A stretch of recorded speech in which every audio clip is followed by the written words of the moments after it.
Hi, welcome to Chosen Earth Angel Queen channel. I'm back with another message, and this message is going to be a relevant topic. I was led to give this message a couple of weeks ago, and then I'm seeing stories just coming up, and I'm like, wow, if I would have just had, the more time to put this message out earlier, I guess it doesn't matter if it was then or now. I guess it's the perfect time. I have time, it's the perfect time. So let me jump right into this message. This is a serious topic. This is something that I went through, and it's called domestic violence awareness. I've been in a domestic violent relationship, and I wasn't the type of person that was ever exposed to it really. I've heard my father maybe arguing with one of his child's mothers before, and it was some pushing and shoving, but it wasn't like my dad was an abusive person. But people get heated and they lash out. They can. So I had, other than those experiences as a kid, I did not see it. But growing up, I wasn't actually exposed to a healthy relationship either. Unfortunately, I didn't come from a family where people stayed together for many years, and we have these great examples of families sticking together. A lot of my family on both sides, they co-parented, and later on in life they may have, got married and did things, way later on, but for the most part it wasn't just an upbringing. My mom was married for 10 years, but even that wasn't the best. I don't feel like it was the best example, because she was, first of all, she was the first lady. She was married to a pastor for 10 years. And I was exposed to what goes on behind the scenes. My parents weren't married, but by the time I was born, they were already divorced. So by the time of age 8, my mom had remarried, and she married a pastor. And it wasn't, I wouldn't say that it was the best of example of love and marriage, because during that time, my mom had a lot of duties. She was working, and then she had to be the first lady, and she didn't know how to handle that all, and she kind of neglected her children in the process. So anyway, that's another story. We're gonna go into that, because that's a whole nother layer of the story. But I want to stay on topic, and that we're talking about domestic violence. So I'm gonna be real with y'all. Like, Spirit is telling me that I'm not being real enough. He's like, you over there trying to be all cute, and Spirit like, be more real. So like my video, if y'all feel the same, I want y'all to engage with me. Drop a emoji in the comment section if you feel like I need to be more realer. So here's me being real and vulnerable. I'm practicing being vulnerable and letting go. Spirit, give me the strength. Thank you. So when I was 19, I got married. Even prior to my marriage, I had a high school sweetheart. He's a couple years older than me. We didn't go to the same high school, but I'm calling it a high school sweetheart because we were together during high school, and we ended up reuniting at the age of, I guess we were dating about 16, 17. By the age of 19, we reunited, and that ended up eventually being my husband. But I was so young, and I was so hot-headed, and I was really like, this is the new me. Like, the new me's healed, is ambitious, is calm, is, the most reaction you're gonna get out of me is maybe if I'm drinking, then you probably gonna see a different side. But for the most part, 90% of the time, I'm just like this, cool, mellow. But when them spirits get in me, baby, don't push the wrong button when them spirits get in me, because those real spirits have taken over, and I have done some things. Not that I'm not. I'm gonna discuss. I got topics. Spirit is telling me to tell y'all some stories, so I'm gonna go into those stories another time. I just want to stay focused on this one topic here. And during that marriage, I was so young. I was 19 years old, and I remember he made me upset. And I'm so young, and I don't know no better. And you know what I did? I'll call myself trying to fight a man. I was stupid. That was the stupid idea. That is the most ignorant thing a woman can do, is try to fight a man. And he's bigger than me, taller than me, way more than me, everything. And I'm so mad. I think I tried to attack him, hit him, sock him or something. And boy, did that man put his hands on me. And I was shocked, because I had never been hit by a man before. Only hit time if I was ever hit by a man was maybe my father disciplining me.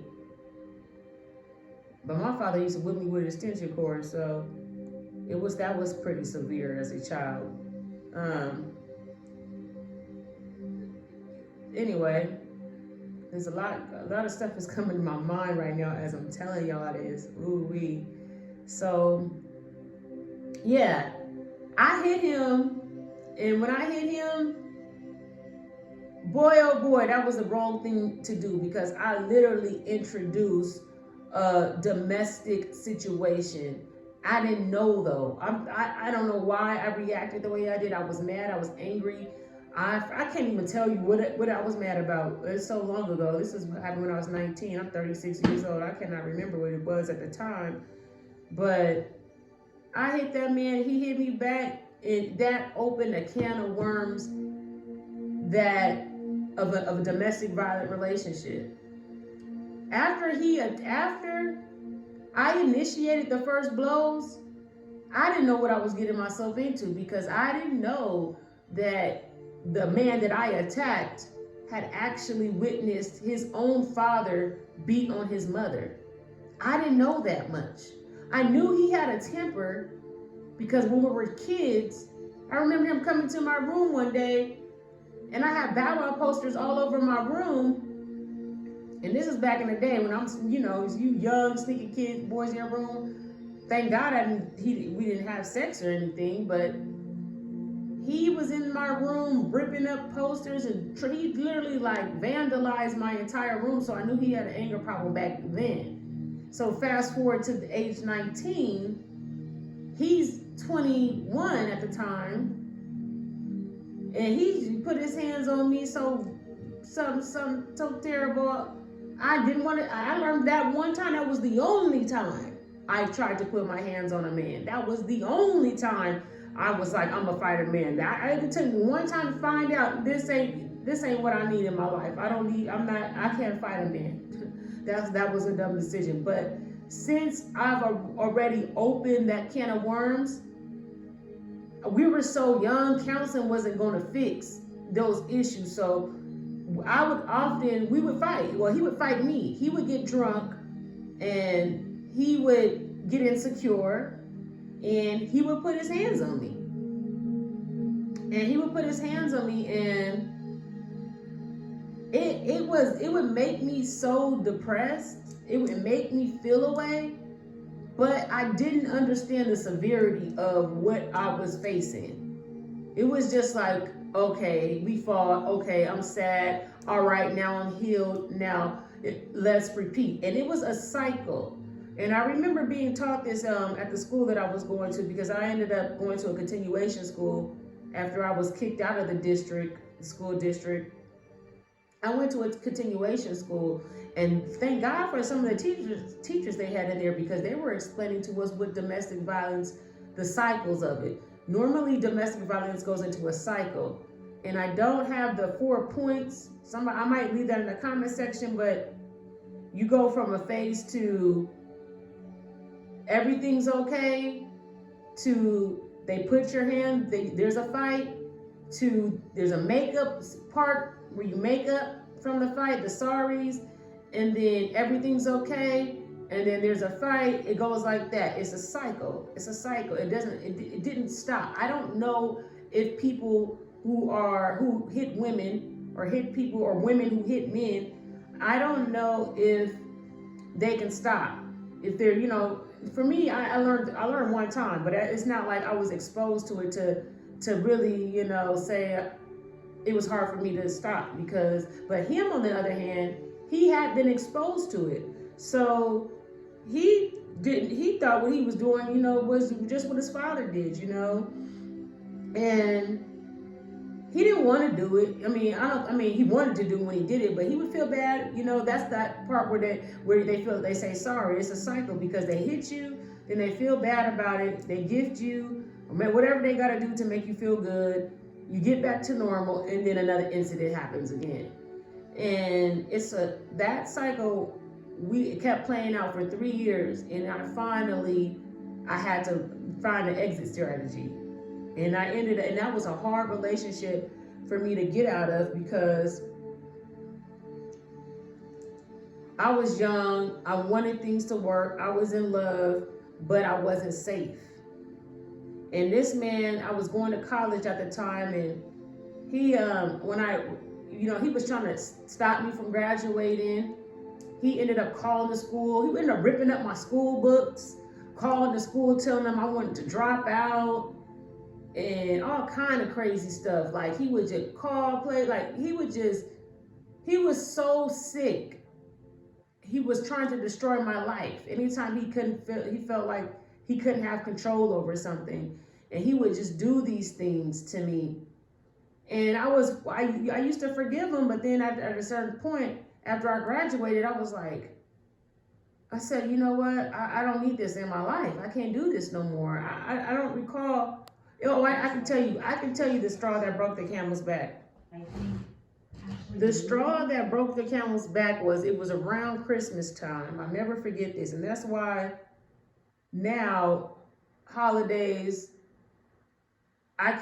somebody can't get me to stay, is what I'm trying to say, because of a holiday. But I remember it was right before Christmas, and he was drinking, and I didn't even know how bad of a drinking problem this man had until once I moved from the location we lived at, and I started to, move stuff, and there was just liquor bottles everywhere, wine bottles, liquor bottles. I didn't know he was even drinking that much. I didn't even know he was getting drunk like that. He was drinking bad, okay?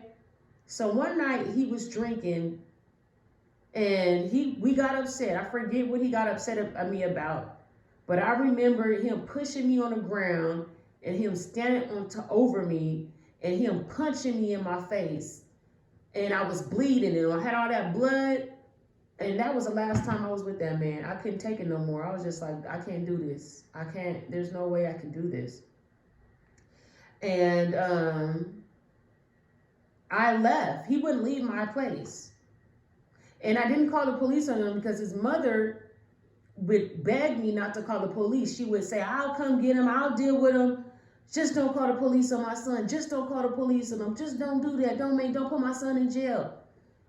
That's what his mother would say. And I would just, my grandmother and my mom didn't want me to be with him, but, how was they going to stop me, So I remember that day, it was around Christmas time, and he did that, and I took all the Christmas gifts, threw them in the trunk of the car, and left my whole place, and just left them in there. And I went to my grandmother's house, Granny's house. We could always go to Granny's house, because I moved out when I was 19, okay? I had my whole first place, all that, when I was 19. So I want to say about 22 when this happened. I went to Granny's house. He's staying at my place, but he won't leave my place. He would not leave. He would not leave. I had to call his mom, call his parents. Finally, somebody got this man to leave. Mind you, he's not even from the city that I'm in. He's from a different city. But he's from Mo Valley. I'm in the Antelope Valley. If you guys know if you know California, but let's say he lives about an hour away from where I live, or an hour and a half, almost 2 hours away from where I was at. He ended up renting a room. He would not leave the city that I was in, and he was trying to work on this marriage, trying his hardest to work on this marriage. But I was too afraid to go back. After at that point, I could not go back. But at least I had him out my house. Well, to fast forward, I'm coming back home from work. I see him outside of my house, out of nowhere. And I'm like, okay, you already moved out. Me and you, we hadn't seen each other for months. I might have visited him at his room, tried to make it work, but I did. My spirit just wouldn't allow me to be back with him. So anyway, he got the picture that I didn't want to be with him, and I wouldn't go visit him no more, things of that nature. So this man comes up to my house, and as I pull up, I got the kids in the car, and he's so enraged. He don't even see me pull up, but I watch him kick open my door and start breaking up everything in the house. So I went up around the corner, got my kids to safety, and then because I didn't need them to see that. And that was a big thing too. I didn't want my kids around all that arguing too. That's why I left that Christmas. So anyways, he vandalized the place.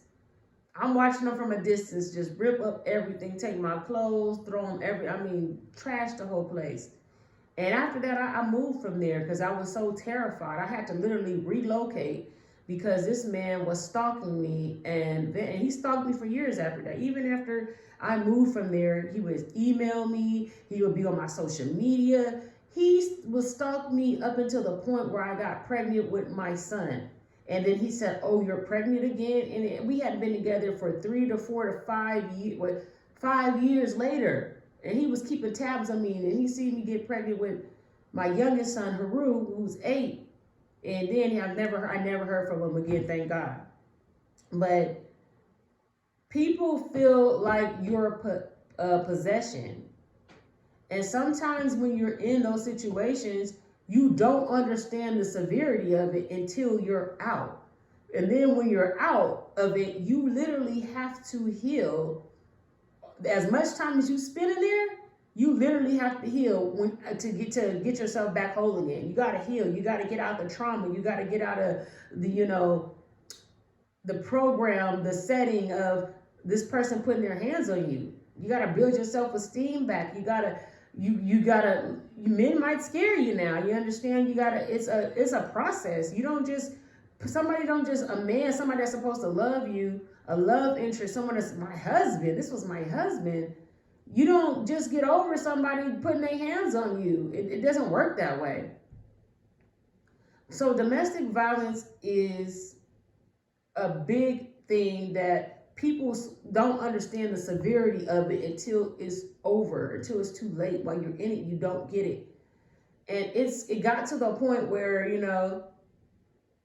after that situation, I was in another relationship, and fast forward maybe 10 years later, I met someone, and we were together for the same amount, 3 years. 3 years, I can't go past 3 years with people. It was another DV situation. It wasn't as severe as that one. This man did a lot of verbal abuse. He would physically assault, but by this time, I never raised my hand to nobody. That time, I felt like it was justified because I opened the door to that, because even though I didn't deserve it, now looking in hindsight, I know I didn't deserve it, but I was the first one to strike him. So I opened the door to something that I wasn't able to close. But with this next situation, 10 years later, this man had a drinking problem as well. And he put his hands on me. And he would verbally abuse me. He would try to embarrass me in public. He would do anything that he can. He had almost the same condition as that guy did. But he put his hands on me when he really started to get physical with me. That was like the last year. It didn't take me long to get away from him because I knew the damage that it had caused, or it could cause, from the previous DV situation. And I have no idea why I attracted that into my life, but I didn't understand And this is the thing too. When I chose to be with that man, the one I'm speaking of, the second guy, when I chose to be with him, I was in a different mental state. In that relationship, I went through a life or death situation. And after I got out that life or death situation, I realized he was not the one that I wanted to be with, but I still was stuck in the relationship, and I still was dealing with a bully type of a man that, I already explained to him I didn't want to be with him. Things are not working. You need to go find somewhere to live. And this person would not leave, and they were just bullying, being a bully. Who gonna stop me? I'm staying here. And he didn't care if you called the police on him. He'll go to jail, get back out, and be right at your door. And what sucked about the situation was, after him putting his hands on me, I would get out of the situation and then I would go right back to it.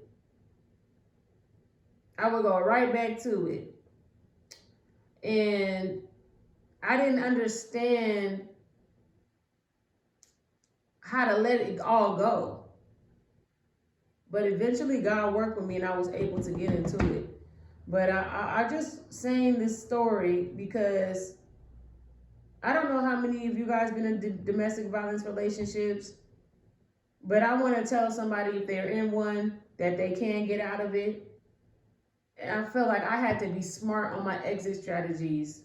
Well, for the first one, the second one, the police were called and I had to get the restraining order. And once that was in place,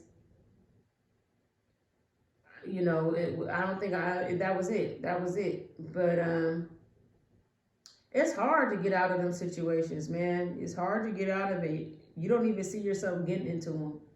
And once you get in them, it's hard to just be like, all right, well, I'm you hit me one time and I'm out of here. Especially when you love somebody. People make mistakes. You want to believe that the person is going to change. And I think that's a lot to do with it too. You want to believe that this ain't going to happen again. But then you start to see that it's happening again. And then especially if you're dependent on this person. Luckily, I wasn't dependent on, I guess kind of.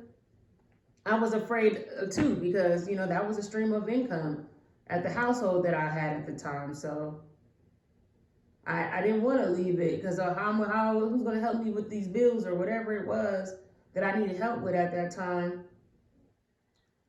But eventually I got out of it. And I went and said, I haven't been in a DV situation in, probably like at least 6 or 7 years. So I'm doing pretty good. I don't think I'll ever be one again, and another one again. I think about at least 6 years I haven't been in one. Because I left that situation like I was like 29 turning 30. So. And I ain't been around no man. I would never be around a man that would put his hands on me. I could spot it from a mile away. I'm way more stronger. But yeah, this shit happens. Like, this shit happens to the best of us, to the strongest of us. And the strongest ones, I'm saying, it happens to us. But don't let that be the end of your story. Don't give up on love. Don't think you're alone. Don't think that you deserved it, because you didn't deserve it. Whether you hit somebody first or not, it doesn't. I don't condone nobody putting their hands on anyone.